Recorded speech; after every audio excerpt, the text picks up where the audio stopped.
വയനാട് ദുരന്തത്തിൽ ഉറ്റവരെ നഷ്ടമായ ശ്രുതിക്ക് സർക്കാർ ജോലിയും ശിരൂരിലെ മണ്ണിടിച്ചിലിൽ മരണപ്പെട്ട അർജുന്റെ കുടുംബത്തിന് 7 ലക്ഷം രൂപയും നൽകാൻ സർക്കാർ തീരുമാനിച്ചു. ഇന്ന് ചേർന്ന മന്ത്രിസഭാ യോഗത്തിലാണ് സർക്കാർ സുപ്രധാനമായ തീരുമാനം കൈക്കൊണ്ടിരിക്കുന്നത്.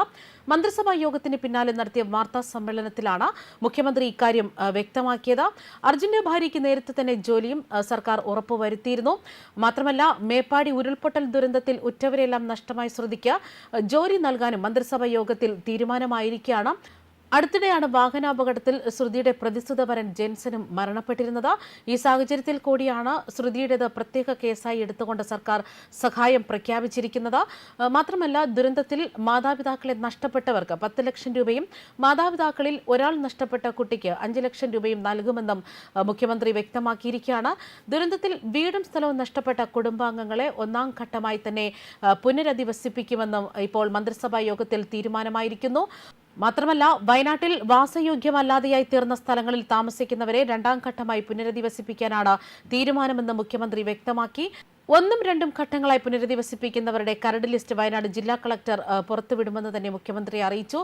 കൂടാതെ ശിരൂരിൽ മണ്ണിടിച്ചിലിൽ മരണപ്പെട്ട അർജുന്റെ കുടുംബത്തിന് 7 ലക്ഷം രൂപ നൽകാനാണ് മന്ത്രിസഭാ യോഗം തീരുമാനിച്ചിരിക്കുന്നത്. നേരത്തെ തന്നെ അർജുന്റെ ഭാര്യ കൃഷ്ണപ്രിയയ്ക്ക് ബാങ്കിൽ ജോലി നൽകിയിരുന്നു. വേങ്ങേരി സഹകരണ ബാങ്കിൽ ജൂനിയർ ക്ലർക്ക് തസ്തികയിലാണ് നിയമനം നൽകിയിരിക്കുന്നത്. അതേസമയം തൃശൂർ പൂരം കലക്കിയതാണ് എന്ന ആരോപണങ്ങൾ ശരിവെക്കുകയാണ് മുഖ്യമന്ത്രി. തിരഞ്ഞെടുപ്പ് ലക്ഷ്യം വെച്ച് ആസൂത്രിതമായ ഒരു അട്ടിമറി ശ്രമം നടന്നുവെന്നും മുഖ്യമന്ത്രി പറയുന്നു. അതുമാത്രമല്ല, ADGP-MR അജിത് കുമാർ സമർപ്പിച്ച റിപ്പോർട്ടിൽ ഇത് സംബന്ധിച്ച് ചില കാര്യങ്ങളൊക്കെ ചൂണ്ടിക്കാട്ടിയിട്ടുണ്ട്. എന്നാൽ ADGP-യുടെ റിപ്പോർട്ട് സമഗ്രമായ അന്വേഷണ റിപ്പോർട്ടായി കാണാനാകില്ല എന്നും മുഖ്യമന്ത്രി പറയുകയാണ്. അതുകൊണ്ട് തന്നെ ഇതിനൊരു തുടരന്വേഷണം മുഖ്യമന്ത്രി പ്രഖ്യാപിച്ചു. അതേസമയം തൃശൂർ പൂരവുമായി ബന്ധപ്പെട്ട് തുടക്കം മുതൽക്കേ പ്രശ്നമുണ്ടായി. എക്സിബിഷനുമായി ബന്ധപ്പെട്ട വിഷയമായിരുന്നു ആദ്യം ഉയർന്നത്.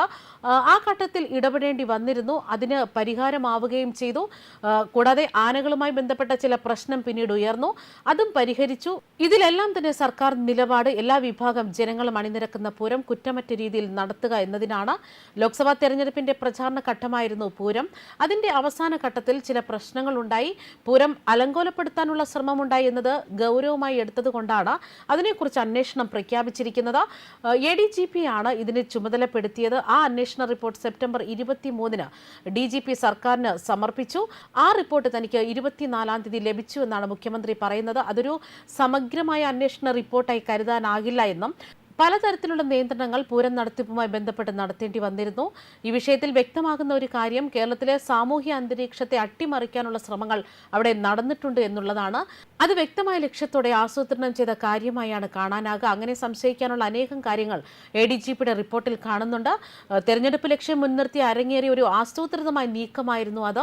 നിയമപരമായി അനുവദിക്കാൻ കഴിയുന്നതല്ലെന്ന് ബോധ്യമായ കാര്യം ബോധപൂർവം ഉന്നയിക്കുക, തുടർന്ന് പ്രശ്നങ്ങൾ ഉണ്ടാക്കാൻ നോക്കുക എന്നിവയെല്ലാം ഈ റിപ്പോർട്ടിൽ പരാമർശിക്കുന്നുണ്ട്. അവയെല്ലാം ഉൾപ്പെടെ കുറ്റകൃത്യങ്ങളെല്ലാം അന്വേഷിച്ച് കണ്ടെത്തൽ അനിവാര്യമാണെന്നായിരുന്നു മുഖ്യമന്ത്രി വ്യക്തമാക്കിയത്.